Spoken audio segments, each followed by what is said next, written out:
Now, Aam Aadmi Party rebels Yogendra Yadav and Prashant Bhushan rallied their supporters in a day-long meeting that took aim at party chief Arvind Kejriwal and called for a nationwide movement for alternative politics. Sonal Mehrotra was at that meeting all day. She now joins us. Sonal, what was the outcome of this meeting? We know what the AAP so-called rebels have said. Has there been a reaction from AAP? Well, Sarah, the Aam Aadmi Party has reacted to this, and they've said that they've taken great notice of this entire meeting, and tomorrow they are likely to have a PAC meeting, which is the highest decision-making body, and there some strict action can be expected against the organizers of this event. But what exactly happened that has perturbed the party so much?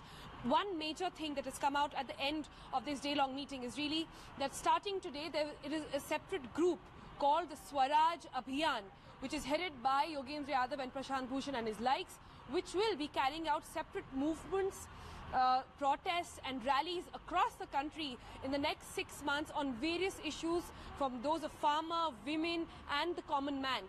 And they will also try and consolidate, get more vote and supporters on their side. And at the end of these 6 months, they're going to come back, sit again for this so-called Swaraj Samvad, and then review what to do next. What significantly this means is that they haven't ruled out entering electoral politics, but they say that in the coming days they will be reviewing the kind of support they get, continue to fight for the common man and come back and review really what to do next and whether or not to fight elections also.